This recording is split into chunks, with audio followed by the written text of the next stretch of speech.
नमस्कार दोस्तों, मेरा नाम है शम्मी और आप देख रहे हैं एचपी स्टडीज़ चैनल को। दोस्तों, काफ़ी जल्द आपको एचपी बीएड एंट्रेंस टेस्ट जो है वो देखने को मिलेगा। तो ऐसे में मुझे लगता है कि आपको अच्छे से तैयारी करनी चाहिए, दिन रात एक करना चाहिए, क्योंकि गवर्नमेंट सीट जो है अगर उसे आप प्राप्त करते हैं तो आपका कैरियर जो है ऊंचाइयों तक जा सकता है। करने को तो आप किसी प्राइवेट कॉलेज या फिर किसी इंस्टीट्यूशन में भी बीएड कर सकते हैं, लेकिन उसमें आपकी फ़ीस भी ज़्यादा लगेगी और क्वालिटी टीचर्स मिलेंगे या नहीं इसकी कोई गारंटी नहीं होगी। लेकिन जो धर्मशाला है या शिमला है वहाँ पे आप बीएड करते हैं तो आपका जो लेवल होगा काफ़ी हाई हो जाएगा। तो अच्छे से तैयारी करो। अगर कोई भी परेशानी आपको आती है तो एक बार ज़रूर व्हाट्सएप करिए 9816401767। और हम टीचिंग एप्टीट्यूड एटीट्यूड डिस्कस कर रहे हैं पिछले 10 सालों का, जो बीएड एग्ज़ाम्स में हमें देखने को मिला है। तो इसको सीरीज़ को फॉलो करो। पिछले 2-3 वीडियोस हम बना चुके हैं, जल्दी इसकी प्लेलिस्ट अपडेट कर देंगे। बाकी चैनल को सब्सक्राइब करो, बेल आइकन को प्रेस करो ताकि ऐसे इंपॉर्टेंट अपडेट्स आपको इन फ्यूचर भी मिलते रहें। पहला क्वेश्चन है, the aim of National Council for Teacher Education is. राष्ट्रीय शिक्षक शिक्षा परिषद जो है उसका उद्देश्य क्या है? तो सही आंसर जो होगा वो होगा शिक्षा के महाविद्यालय में मानकों को बनाए रखने के लिए इसको स्थापित किया गया है, to maintain standards in colleges of education. उसके बाद नेक्स्ट क्वेश्चन की तरफ बढ़ते हैं अब। If you want to improve the ability to observe in children, which of the following would you recommend?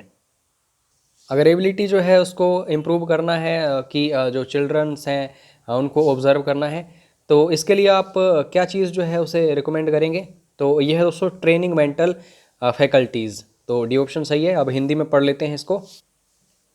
यदि आप बच्चों में निरीक्षण करने की क्षमता में सुधार करना चाहते हैं तो आप निम्नलिखित में से किसकी सिफारिश करेंगे? तो ये मानसिक संकायों का प्रशिक्षण जो है इससे काफ़ी इम्प्रूवमेंट मिलती है दोस्तों। अगर आप ऑब्जर्वेशंस वगैरह जो चिल्ड्रन हैं उनमें डेवलप करना चाहते हैं तो यहाँ पे डी ऑप्शन।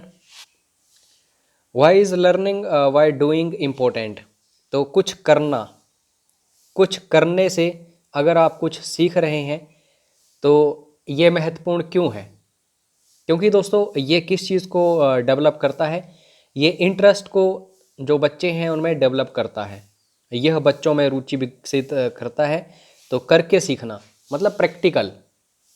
हम लोग इंडिया में प्रैक्टिकल नॉलेज जो है उसे इतनी इम्पोर्टेंस नहीं देते हैं, लेकिन जब यूरोप या फिर अमेरिका वगैरह में जाते हैं तो इन चीज़ों के ऊपर काफ़ी काम होता है। हालांकि एशिया वगैरह जो है उसमें भी जापान और बाकी सिंगापुर ऐसी जो कंट्रीज़ वगैरह हैं उनके ऊपर भी काफ़ी काम होता है। हालांकि इंडिया में भी कुछ टाइम से इन्हीं के ऊपर काम चल रहा है।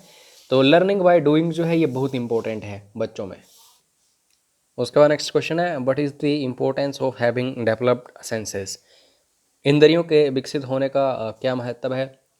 इंद्रियां जो हैं अगर वो विकसित हैं तो उससे क्या फ़ायदे हैं? ये चीज़ें यहाँ पे हमें देखने को मिल रही हैं। क्योंकि दोस्तों जितनी भी लर्निंग्स होती हैं ये सारी की सारी डिपेंड करती हैं इंद्रियों के ऊपर। अगर हमारी इंद्रियां जो हैं, सेंसेस जो हैं ये डेवलप्ड हैं तो हम कुछ भी सीख सकते हैं जो भी हमारी लाइफ को आगे बढ़ाने के काम आता है। अन्य शिक्षाएं इस पर निर्भर करती हैं, इसलिए इंद्रियों का विकसित होना बहुत महत्वपूर्ण है। तो इसका सी ऑप्शन सही है। नेक्स्ट क्वेश्चन है, हो सकता है आपको क्लियर ना दिखाई दे रहा हो, तो आपने सिंपली क्या करना है, मेरी वॉइस को सुनना है और जो मैं बोलता जाऊंगा उसे समझना है। Suppose you get a Hindi medium student who has learned English. इसमें बोलने का मतलब ये है कि कोई एक बच्चा है वो हिंदी मीडियम का है लेकिन उसने इंग्लिश जो है उसे सीख लिया है। He is given to 5 sentences to be translated. 5 वाक्य उसको दिए गए और बोला गया कि इसका अनुवाद करना है हिंदी से इंग्लिश में। एज ए इवेल्युएटर आप उसका मूल्यांकन कर रहे हैं, तो कौन सा पहलू जो है, कौन सा तथ्य जो है आप उसमें उसका मूल्यांकन करेंगे? तो जब भी ट्रांसलेशन होती है किसी भी लैंग्वेज से किसी में भी, हालांकि यहाँ पे बोला गया हिंदी से इंग्लिश में करनी है, तो सबसे ज़्यादा इम्पोर्टेंट जो होती है वो होती है अंडरस्टैंडिंग। अगर अंडरस्टैंडिंग आपकी अच्छी है तो आप अच्छे से ट्रांसलेट कर पाओगे। अगर वर्ड बाय वर्ड भी आप ट्रांसलेट करते हो तो कई बार अंडरस्टैंडिंग जो है वो अच्छे से उसमें नहीं दिखाई देती। तो सबसे पहले तो किसी लैंग्वेज को अच्छे से समझो, फिर अंडरस्टैंडिंग जो है उसको डेवलप करके जो भी दूसरी लैंग्वेज है उसमें उसको ट्रांसलेट करो। तो ये चीज़ आपको देखनी है, यहाँ पे अंडरस्टैंडिंग सही है। हिंदी में भी पढ़ लेते हैं। मान लीजिए कि आपको एक हिंदी माध्यम का छात्र मिलता है जिसने अंग्रेजी सीखी हुई है। उसे हिंदी से अंग्रेजी में अनुवाद करने के लिए 5 वाक्य दिए हैं। एक मूल्यांकनकर्ता के रूप में आप उसमें किस पहलू को देखेंगे, उसकी जांच करेंगे, मूल्यांकन करने का प्रयास करेंगे। तो यह है समझ। दोस्तों फुल फॉर्म्स बहुत इंपॉर्टेंट हैं, ज़रूर पढ़ के जाना। फुल फॉर्म्स से रिलेटेड क्वेश्चन आता ही आता है। एनएलएम जो है इसकी फुल फॉर्म पूछी गई है, तो इसका मतलब होता है नेशनल लिटरेसी मिशन। इसमें जो साक्षरता है उसी के ऊपर काम किया गया है, राष्ट्रीय साक्षरता मिशन। आप सभी को पता है कि जब तक साक्षरता नहीं होगी तब तक समाज जो है विकसित नहीं हो पाएगा। तो यहाँ पे ए ऑप्शन सही है। You have a mixed class of boys and girls, लड़कियाँ भी हैं लड़के भी हैं।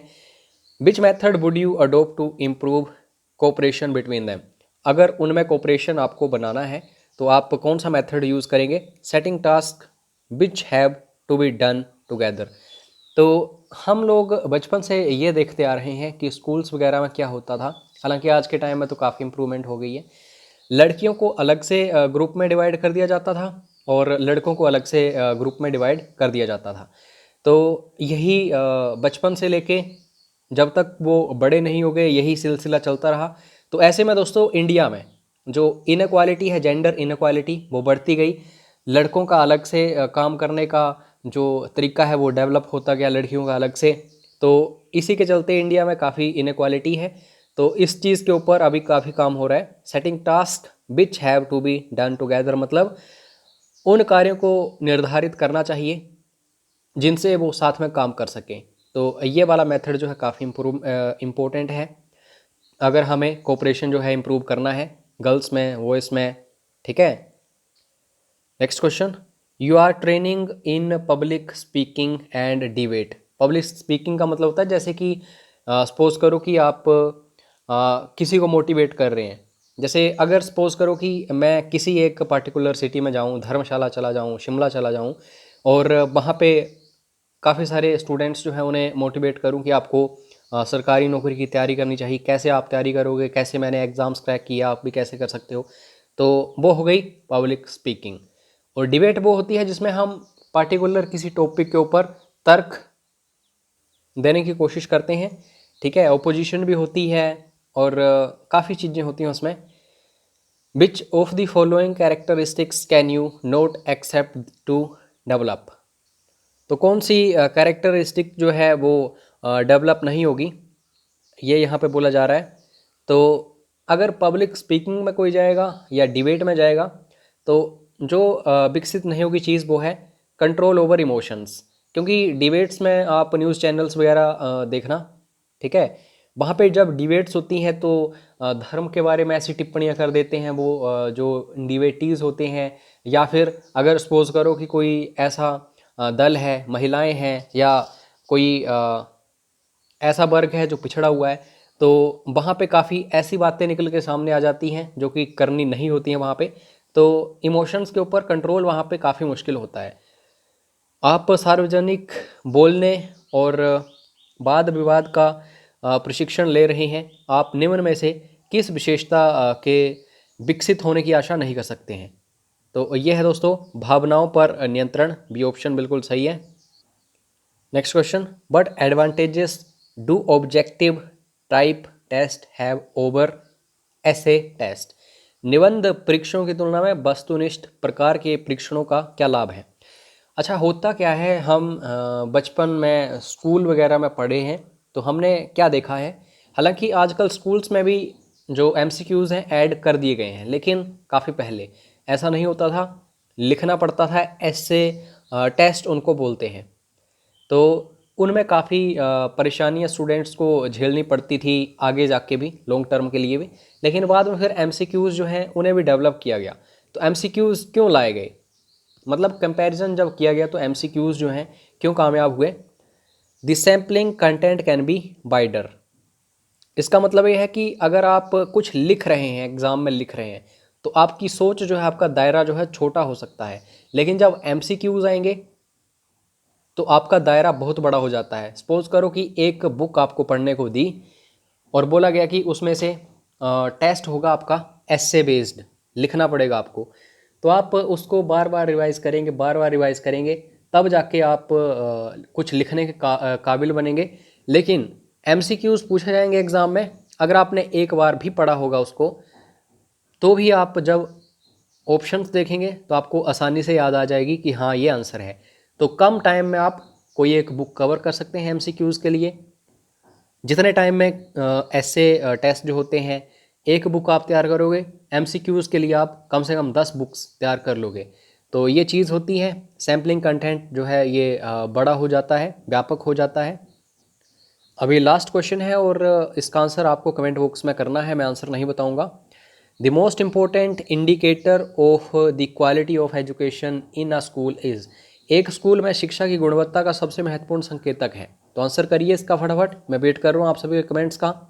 बाकी कोर्सेज वगैरह ज्वाइन करने हो, स्टडी मटेरियल चाहिए हो, तो एक बार ज़रूर मैसेज कर लेना। चैनल को सब्सक्राइब करिए, बाकी सभी करवाइए। जय हिंद, जय हिमाचल।